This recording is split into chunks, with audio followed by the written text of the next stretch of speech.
মুখ্যমন্ত্ৰী হিমন্ত বিশ্ব শৰ্মাই মোক হৰুৱাবলৈ সকলো চেষ্টা কৰিছিল, কিন্তু ফেইল হ'ল হিমন্ত বিশ্ব শৰ্মা। মই নিৰ্বাচন খেলা নাছিলোঁ। উজনি অসমৰ জনতাই নিৰ্বাচন খেলিছিল। মই জয়ী হোৱাৰ কাৰণ উজনি অসমৰ মান স্বাভিমান আৰু বিবেকবান জনতা।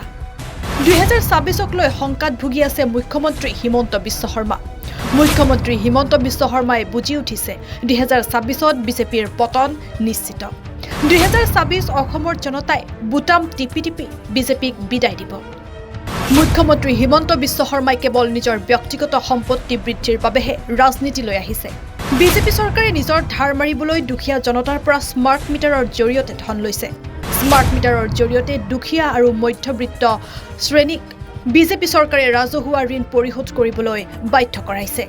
বিজেপি শাসনলৈ অহাৰ পৰা ভয়ংকৰ ৰূপত মূল্য বৃদ্ধি হৈ আহিছে। ধাৰত চলি আছে হিমন্ত বিশ্ব শৰ্মা নেতৃত্বাধীন বিজেপি চৰকাৰ। বিজেপি আদানী আৰু আম্বানীৰ বাবে, কিন্তু কংগ্ৰেছ ছাত্ৰ ছাত্ৰী, কৃষক, মহিলা, শিল্পী আৰু শিক্ষকৰ বাবে। বিজেপিয়ে চৰকাৰ গঠন কৰাৰ পিছৰে পৰা অসমৰ জনতাৰ আৰ্থিক অৱস্থা বেয়া হৈ গৈছে। আমাৰ বাবে হিন্দু মানে শক্তি, সত্য, শান্তি আৰু প্ৰগতি, কিন্তু বিজেপিৰ বাবে হিন্দু মানে ভোট আৰু ৰাজনীতি। মুখ্যমন্ত্ৰী হিমন্ত বিশ্ব শৰ্মাৰ বিৰুদ্ধে সৰব কংগ্ৰেছ সাংসদ গৌৰৱ গগৈ। আজি বিজেপি চৰকাৰ কাৰ হৈ কাম কৰি আছে, প্ৰশাসনে কাৰ হৈ কাম কৰি আছে। যি গাঁৱৰ ভিতৰত এনে ধৰণৰ দুৰ্ঘটনা হ'ল, গাঁৱৰ মানুহক সহায় কৰিব লাগিছিল, কিন্তু সেই গাঁৱৰ মানুহ এতিয়া জমিনত আজি তেওঁলোকে জেলৰ পৰা ওলাইছে। এনেকুৱা এটা পৰিস্থিতি, আৰু সেই কাৰণে আজি কংগ্ৰেছ দলৰ ভূমিকা ইমান গুৰুত্বপূৰ্ণ হৈছে। অসমৰ জনসাধাৰণ, ভাৰতৰ জনসাধাৰণে লাহে লাহে বুজি পাইছে যে এই বিজেপি মাত্ৰ আদানী আৰু আম্বানীৰ বাবে তেওঁলোকে কাম কৰে। বিজেপি আদানী আৰু আম্বানীৰ বাবে কাম কৰে, সেইকাৰণে আমাক কংগ্ৰেছ দল লাগে, আমাৰ সাধাৰণ মানুহৰ হাত শক্তিশালী কৰিব। আজি সত্য ৰাইজ, আপোনালোকে দেখা পাইছে যে বৰ্তমানৰ সময়ত আমাৰ আৰ্থিক অৱস্থা ভাল নহয়। যেতিয়াৰ পৰা বিজেপি আহিছে, মূল্য বৃদ্ধি এই সমস্যা আৰু বাঢ়িছে। কিন্তু যি সময়ত বৰ্তমান চৰকাৰে মূল্য বৃদ্ধিৰ পৰা আমাক ৰেহাই দিব লাগে, এইখন চৰকাৰে গাঁও ভিতৰত আমাৰ ওপৰত স্মাৰ্ট মিটাৰ লগাই আমাক আৰু ধাৰুৱা কৰিছে। স্মাৰ্ট মিটাৰ লগোৱাৰ কাৰণ কি? যে এইখন চৰকাৰ ধাৰত চলি আছে, আৰু নিজৰ ধাৰ মাৰিবলৈ এতিয়া তেওঁলোকে দুখীয়া মানুহৰ পৰা স্মাৰ্ট মিটাৰ যোগেদি পইচা তুলি আছে। এনেকুৱা এটা অৱস্থা আজি চৰকাৰ ধাৰুৱা হৈ গৈছে। ক'ত গ'ল আমাৰ GST, ক'ত গ'ল ইনকাম টেক্স, ক'ত গ'ল কেন্দ্ৰৰ চৰকাৰৰ পৰা অহা পইচাবোৰ? এই পইচা অসমৰ মুখ্যমন্ত্ৰী হিমন্ত বিশ্ব শৰ্মা ডাঙৰীয়া গোটেই PWD বিভাগৰ ভিতৰত ব্যৱহাৰ কৰিছে। কিন্তু PWD বিভাগৰ জৰিয়তে গাঁৱৰ ভিতৰত ৰাস্তা বনোৱা নাই, গুৱাহাটীৰ ভিতৰত ডাঙৰ ডাঙৰ অপ্ৰয়োজনীয় ফ্লাইঅভাৰ বনাই গোটেই চৰকাৰৰ পইচা তেওঁ খাই পেলাইছে। গাঁৱৰ ভিতৰত ৰাস্তা অৱস্থা কওকচোন কেনেকুৱা? ৰাস্তা উন্নত হোৱা নাই, ৰাস্তা মেৰামতি হোৱা নাই। বৰষুণৰ সময়ত কিমান ধৰণৰ ৰাস্তা অৱস্থা আপোনালোকে চাওকচোন। আৰু এই ৰাস্তা, এই PWD বিভাগৰ দায়িত্ব কোন? মুখ্যমন্ত্ৰী হিমন্ত বিশ্ব শৰ্মা ডাঙৰীয়া। আৰু তেওঁ PWD বিভাগ যোগেদি কি কৰি আছে? এটা পিছত এটা তেওঁলোকে গুৱাহাটীত দামী দামী ফ্লাইঅভাৰ বনাই মাত্ৰ ডাঙৰ ডাঙৰ ঠিকাদাৰৰ মতে তেওঁলোকে কাম কৰি আছে। মোক মনত পৰে যে মোৰ পিতৃ প্ৰাক্তন মুখ্যমন্ত্ৰী তৰুণ গগৈয়ে নিজৰ কাৰ্যকালৰ সময়ত কৈছে, ৰাইজৰ বদলি ৰাইজৰ চৰকাৰ, এয়া হৈছে কংগ্ৰেছ দলৰ মূল মন্ত্ৰ। এয়া আছিলে আমাৰ মূল মন্ত্ৰ। ৰাইজৰ পদূলিত ৰাইজৰ চৰকাৰ, ৰাইজৰ ঘৰে ঘৰে প্ৰশাসনৰ মানুহবোৰ যাব লাগে, এনে ধৰণৰ নিৰ্দেশ আমি দিছিলো। কিন্তু বৰ্তমানৰ সময়ত আমি দেখিছো বিজেপি চৰকাৰৰ মূল মন্ত্ৰ হৈছে ঠিকাদাৰৰ পদূলিত ঠিকাদাৰৰ চৰকাৰ। ঠিকাদাৰৰ পদূলিত বিজেপি চৰকাৰ, এয়া হৈছে তেওঁলোকৰ মূল মন্ত্ৰ। স্মাৰ্ট মিটাৰ লগাই দিছে মানুহৰ, কিবা কাৰণত আপোনালোকে ট্ৰেফিকৰ যদি উল্লংঘন কৰে আপোনালোকৰ ফাইন আগতকৈ বেছি বঢ়াই দিছে। ইয়াৰ পৰা যদি গুৱাহাটীত যাব লাগে তেতিয়া মাজত টোল দিব লাগে। প্ৰত্যেক ক্ষেত্ৰত আপোনালোকৰ GST।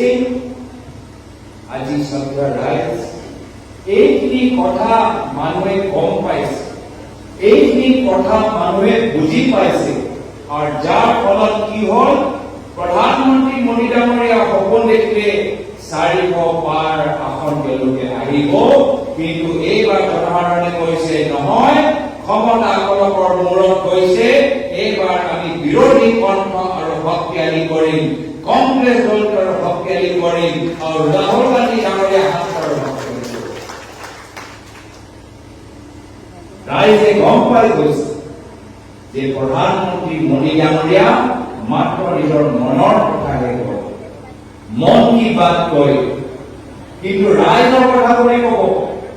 দেশৰ যে ডাঙৰ ডাঙৰ ভিতৰত আমাৰ জ্বলন্ত সমস্যা, সেই সমস্যাবোৰ কোনে উত্থাপন কৰিব, তেতিয়া ৰাইজে গম পাই গৈছে প্ৰধানমন্ত্ৰী মোদী ডাঙৰীয়া নিজৰ মন কি বাত কয়, আৰু ৰাহুল গান্ধী ডাঙৰীয়া কৈ গৈছে ভাৰতৰ কণ্ঠ, ৰাইজৰ কণ্ঠ, ৰাইজৰ কথা।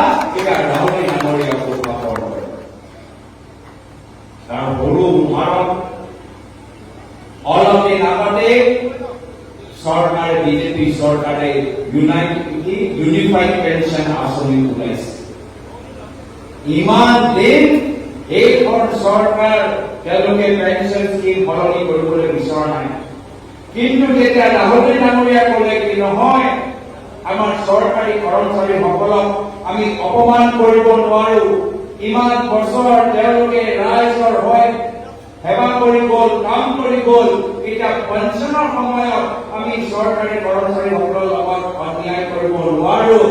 ৰাহুল গান্ধী ডাঙৰীয়া কংগ্ৰেছ দলৰ এই পেঞ্চন স্কিমটো বিষয় হিচাপে যেতিয়া ল'লে, তেতিয়াহে গৈ প্ৰধানমন্ত্ৰী মোদী ডাঙৰীয়া এতিয়া পেঞ্চন স্কিম এতিয়া সলনি কৰিছে। নহ'লে কেতিয়াও নহ'লে প্ৰত্যেকবাৰ আমি দেখা পাইছো যে খেতিয়কসকলৰ ওপৰত জোৰ জবস্তি কৰি কৃষি ক্ষেত্ৰত কলা আইন কেন্দ্ৰৰ চৰকাৰে আনিলে, খেতিয়কসকলে আন্দোলন কৰিলে। কিন্তু যেতিয়া আমি সকলে একগোট হলো, খেতিয়কসকলে একগোট হল, বিৰোধী শক্তি একগোট হল, তেতিয়াহে গৈ প্ৰধানমন্ত্ৰী মোদী ডাঙৰীয়া হাৰ মানিবলৈ হ'ল আৰু কৃষি আইন তেওঁলোকে বাতিল কৰিলে। এইকাৰণে ৰাইজ, জনসাধাৰণ আজি সক্ৰিয় হ'ব লাগিব। সচেতন নাগৰিকসকলৰ ভূমিকা আগতকৈ আৰু বেছি গুৰুত্বপূৰ্ণ হৈ গৈছে। এইবাৰ যোৰহাট লোকসভা নিৰ্বাচনৰ ভিতৰত মই অকলে নিৰ্বাচন খেলা নাই, কংগ্ৰেছ দলে অকলে নিৰ্বাচন পথাৰত নামি যোৱা নাই। সমগ্ৰ যোৰহাট লোকসভা সমষ্টি সচেতন নাগৰিক পথাৰত নামাৰ কাৰণে আমি 1.5 লাখ ব্যৱধান কৰিছো। ৰাইজে নিজে নিৰ্বাচন খেলিছে। মই দিল্লীত যেতিয়া যাওঁ, বহুত সাংবাদিকসকলে মোক সোধে, তুমি কেনেকৈ জিকি আহিলা? তোমাৰ ৰাজ্যৰ মুখ্যমন্ত্ৰী দিল্লীত আহি কয় যে তুমি 1.5 লাখ ব্যৱধানত হাৰিবা, তুমি 3 লাখ ভোটৰ ব্যৱধানত হাৰিবা। আমি মুখ্যমন্ত্ৰী খুব ডাঙৰ চাণক্য ভাবিছিলো, কেনেকৈ তোমালোকে জিকিলা? তেতিয়া মই সেই সাংবাদিকসকলক কওঁ, মোৰ জিকা মূল কাৰণ হৈছে আমাৰ উজনি অসমৰ মান আৰু স্বাভিমান, আৰু উজনি অসমৰ আমাৰ বিবেক থকা আমাৰ ভোটৰ। তেওঁলোকৰ বাবে আজি মই দেখিছো, এবাৰ মই নিৰ্বাচন খেলা নাই, উজনি অসমৰ মানুহে নিৰ্বাচন খেলিছে, আৰু তেওঁলোকে বিজেপি চৰকাৰক পৰাজিত কৰিছে। এতিয়া এনে ধৰণৰ ফলাফল অহা পিছত বিজেপি দল মুখ্যমন্ত্ৰী শংকিত ভাবিছে 1.5 বছৰ পিছত বিধানসভা নিৰ্বাচন আহিব। এনে ধৰণৰ ঢৌ যোৰহাটৰ ঢৌ কাইলৈ গৈ যদি ডিব্ৰুগড়ত সোমায়, কাইলৈ গৈ যদি লখিমপুৰত সোমায়, কাইলৈ গৈ যদি শোণিতপুৰত সোমায়, এই যোৰহাটৰ বাৰ্তা ৰাইজৰ বাৰ্তা যদি বৰাকত সোমায়, কাৰ্যনগৰত সোমায়, তেতিয়া মুখ্যমন্ত্ৰী গম পাই গৈছে অহা বিধানসভা নিৰ্বাচনৰ সময়ত তেওঁলোকৰ চৰকাৰক ৰাইজে বিদায় দিব। এতিয়া ৰাইজৰ মুখে মুখে এটাহে কথা, বিধানসভা নিৰ্বাচন কেতিয়া আহিব? আকৌ আমাৰ বটন পুলিং ষ্টেচনত সোমাই আমাৰ ইভিএমৰ বটন টিপিবলৈ মন আছে, আৰু এইবাৰ বটন টিপি টিপি টিপি আমি এইখন চৰকাৰক, এইখন মুখ্যমন্ত্ৰীক আমি বিদায় দিব বিচাৰো। যিহেতু যেতিয়াৰ পৰা তেওঁ ৰাজনীতিত সোমাইছে এটাই লক্ষ্য লৈ তেওঁ সোমাইছে, নিজৰ ব্যক্তিগত ধন সম্পত্তি আৰু বৃদ্ধি কৰা। বাৰম্বাৰ আপোনালোকক নিৰ্বাচনৰ সময়ত কৈছো, 15 বছৰ মোৰ পিতৃ অসমৰ মুখ্যমন্ত্ৰী, মই আজি 3বাৰকৈ সাংসদ হলো, আজিও মোৰ নামত ক'তো বাগান নাই আৰু ভৱিষ্যতো মোৰ নামত ক'তো বাগান নাথাকিব। কিন্তু আমি দেখা পাইছো এইখন চৰকাৰ বসুন্ধৰা 1, বসুন্ধৰা 2, বসুন্ধৰা 3 আনিছে। এইবোৰ আঁচনিৰ জৰিয়তে সাধাৰণ মানুহৰ লাভ হোৱা নাই, কিন্তু মুখ্যমন্ত্ৰী ঘৰৰ ভিতৰত আৰু সম্পত্তি বাঢ়ি গৈ আছে। এই গোটেই বসুন্ধৰা আঁচনিটো নিজৰ মুখ্যমন্ত্ৰী নিজৰ সম্পত্তি মাটি ক'ত ক'ত ল'ব পাৰে সেইবোৰ মাটি চিনাক্ত কৰাৰ বাবে এই বসুন্ধৰা আঁচনি ওলাইছে, এনেকুৱা এটা অনুভৱ আমাৰ ৰাইজৰ। আৰু এইবোৰ কথা এতিয়া ৰাইজৰ মাজত চৰ্চা হোৱাৰ বাবে এতিয়া মুখ্যমন্ত্ৰী কি আৰম্ভ কৰিছে, আকৌ সেই পুৰণি সেই পৰম্পৰাগত কথাবোৰ হিন্দু মুছলিম এই বিভাজনকাৰী কথাবোৰ কেতিয়াবা উজনি আৰু নামনিৰ মাজত সংঘাত লগাব, কেতিয়াবা বড়ো আৰু অবড়োৰ মাজত সংঘাত লগাব, কেতিয়াবা হিন্দু আৰু মুছলিমৰ মাজত, কেতিয়াবা অসমীয়া আৰু মাৰোৱাৰীৰ মাজত, কেতিয়াবা মাৰোৱাৰী আৰু বিহাৰীৰ মাজত মাত্ৰ সংঘাত লগাই তেওঁলোকে নিজৰ চকী বজাবলৈ বিচাৰিছে। অসমৰ ভিতৰত সংঘাত লগাই তেওঁ নিজৰ মুখ্যমন্ত্ৰী গাড়ী ৰখাবলৈ চেষ্টা কৰিছে, কিন্তু আমি কংগ্ৰেছ দলে শপত খাই এতিয়া প্ৰণ লৈছো যে আমি অসমত আমি মানুহক একত্ৰিত কৰিম, আমি মানুহক একজোট কৰিম। য'ত বিজেপি দলে, য'ত মুখ্যমন্ত্ৰী হিমন্ত বিশ্ব শৰ্মা ডাঙৰীয়া বিভাজনৰ জুই লগাই, তাত কংগ্ৰেছ দলৰ কৰ্মীখিনি সোমাই আমি সেইখন জুই আমি নুমাম। তেওঁলোকে জুই লগাব, আমি জুই নুমাম। তেওঁলোকে মানুহৰ মাজত হিংসাৰ সৃষ্টি কৰিব, আমি মানুহৰ মাজত সম্প্ৰীতি, মানুহৰ মাজত সন্মান, মানুহৰ মাজত মৰমৰ এই বাৰ্তা লৈ আমি মানুহৰ মাজত এটা সুস্থ পৰিৱেশ আমি গঢ়ি তুলিম। আজি হিন্দু লৈ ৰাজনীতি কৰিবলৈ বিচাৰে, কিন্তু হিন্দু নামত কি কৰে তেওঁলোকে? হিন্দু নামত অপপ্ৰচাৰ, হিন্দু নামত ভয় আৰু ভাবুকি, হিন্দু নামত ঘৃণা। কি দেখাবলৈ বিচাৰে? যে হিন্দু মানুহ শংকিত হ'ব লাগে, হিন্দু মানুহ দুৰ্বল অৱস্থা, এনেকুৱা বাৰ্তা তেওঁলোকে বাৰম্বাৰ দিয়ে। কিন্তু আমাৰ কাৰণে হিন্দু মানে সাহস, আমাৰ কাৰণে হিন্দু মানে শক্তি, আমাৰ কাৰণে হিন্দু মানে সত্য, আমাৰ কাৰণে হিন্দু মানে শান্তি, আমাৰ কাৰণে হিন্দু মানে প্ৰগতি। আৰু এয়া পাৰ্থক্য হৈছে, আৰু ৰাইজে গম পাই গৈছে যে আজি বিজেপি দল হিন্দু কথা কয়, হিন্দু ধৰ্মৰ কথা কয়, কিন্তু বাৰম্বাৰ অপপ্ৰচাৰ, বাৰম্বাৰ মিছা কথা। মহাত্মা গান্ধীয়ে কি কৈছে? যে আজি আমাক সত্য এটা পথ ল'ব লাগিব, সঁচা কথাবোৰ ক'ব লাগিব, আৰু তেওঁলোকে মাত্ৰ মিছলীয়া কথা কৈছে। আমাক এইখিনি কথা ৰাইজক বুজাব লাগিব যে হিন্দু মানে শক্তি, হিন্দু দুৰ্বল নহয়, হিন্দু মানে শান্তি, হিন্দু ঘৃণা সৃষ্টি নকৰে, হিংসা সৃষ্টি নকৰে, হিন্দু মানে প্ৰগতি, আমি সদায় আধুনিক সমাজৰ লগত খাপ খাই থাকো, হিন্দু মানে সাহস, হিন্দু মানে আমি দুৰ্বল মানুহক ৰক্ষণা দিয়া, এয়া হৈছে আমাৰ দায়িত্ব, এয়া হৈছে আমাৰ দায়িত্ব। আৰু এইখিনি কথা আমাক ৰাখিব লাগিব। আজি পবিত্ৰ ভাদ মাহ চলি আছে, এই ভাদ মাহত আমি সকলে নামঘৰত সোমাই আমাৰ নামঘৰীয়াৰ লগত আমি নাম কীৰ্তন ভিতৰত আমি ভাগ লওঁ। এয়া হৈছে আমাৰ পৰম্পৰা। যোৱাকালি জন্মাষ্টমীৰ দিনত মই মন্দিৰত গলো, তাতে হৰে কৃষ্ণ হৰে ৰাম, মই নামঘৰত সোমালো, তাতে হৰে ৰাম। কিন্তু আজিৰ তাৰিখত বিজেপি দলে কেতিয়াবা অসমীয়া আৰু মাৰৱাৰীৰ মাজত সংঘাত লগাব, কেতিয়াবা বিহাৰী সম্প্ৰদায়ক টাৰ্গেট কৰিব, কেতিয়াবা বঙালী সম্প্ৰদায়ক টাৰ্গেট কৰিব, কেতিয়াবা মুছলিমৰ সম্প্ৰদায়ক টাৰ্গেট কৰিব। আৰু কি ধৰণৰ কথা আজি মুখ্যমন্ত্ৰীৰ পৰা আমি শুনি থাকোঁ, যি কথা এজন অসমৰ মুখ্যমন্ত্ৰীক আজি গৰিমাক তেওঁ তললৈ গৈছে। অসমৰ মুখ্যমন্ত্ৰীৰ কাৰণে উচিত নহয় এনে ধৰণৰ কথা আমি তেখেতৰ মুখৰ পৰা শুনি থাকোঁ। আজি সেইকাৰণে আমাৰ উদ্দেশ্য হ'ল যে আমি বাস্তৱ সমস্যা লৈ আমি কাম কৰি যাম আৰু ৰাইজক বুজাম যে এইখন যে ৰাজনীতি চলাই আছে মুখ্যমন্ত্ৰী মহোদয়, আমালোকৰ মাজত সংঘাত লগোৱা ৰাজনীতি, তাৰ মূল উদ্দেশ্য হ'ল 2024 নিজৰ দাবী ৰক্ষা কৰাৰ বাবে। নহলে গম পাই গৈছে কি যদি চৰকাৰ গুচি যায়, আমাৰ প্ৰদেশ কংগ্ৰেছ সভাপতি ভূপেন বৰা ডাঙৰীয়া কৈছে যে তেওঁলোকে SIT খুলিব আৰু গোটেই মুখ্যমন্ত্ৰী তেখেতৰ লগত যিমানবোৰ কোম্পানী জড়িত হৈ আছে প্ৰত্যেক ক্ষেত্ৰত SIT জৰিয়তে এটা তেওঁলোকৰ তদন্ত কৰিব,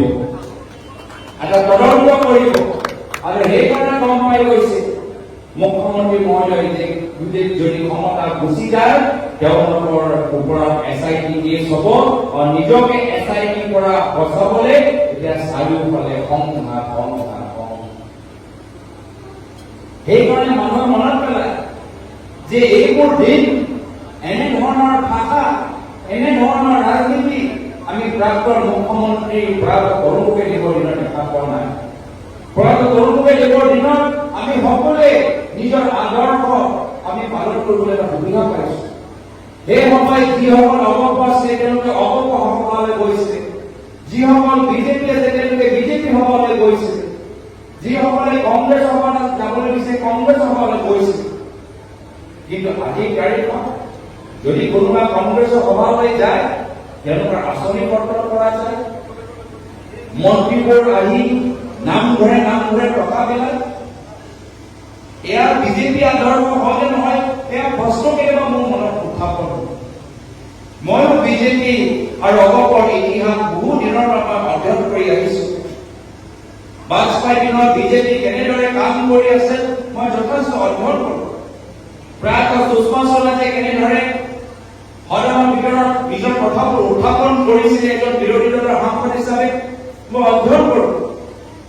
আৰু যেতিয়া সেই সময়ৰ বিজেপি আৰু বৰ্তমান বিজেপিৰ মাজত মই যেতিয়া তুলনা কৰোঁ, কিমান আকাশ পাতালৰ পাৰ্থক্য দেখা পাওঁ। আকাশ পাতালৰ মই পাৰ্থক্য দেখা পাওঁ। আজি এইখন অঞ্চলৰ ভিতৰত বহুত পুৰণা বিজেপি মানুহ আছে, বহুত পুৰণা অগপ মানুহবোৰ আছে। সকলে নিজৰ ইচ্ছা মতে নিজৰ ৰাজনৈতিক তেওঁলোকে চিন্তাধাৰাৰ ওপৰত বিশ্বাস কৰে। কিন্তু তেওঁলোকক কৈছে যে আজিৰ তাৰিখত এই পুৰণা বিজেপি আৰু নতুন বিজেপিৰ মাজত কিমান যে এটা আকাশ পাতালৰ আজি পাৰ্থক্য, আজি বহুতে নিজৰ দলটোকে চিনি পোৱা নাই, বহুতে নিজৰ দলটোকে চিনি পোৱা নাই। আৰু আমি দেখা পাইছো যে লোকসভা নিৰ্বাচন আগত মানুহে কংগ্ৰেছ দল এই বিজেপি দলটোক যোগদান কৰিছে আৰু লোকসভা নিৰ্বাচনৰ পিছত এতিয়া মানুহে বিজেপি দল এৰি এতিয়া কংগ্ৰেছ দলটোক যোগদান কৰিছে।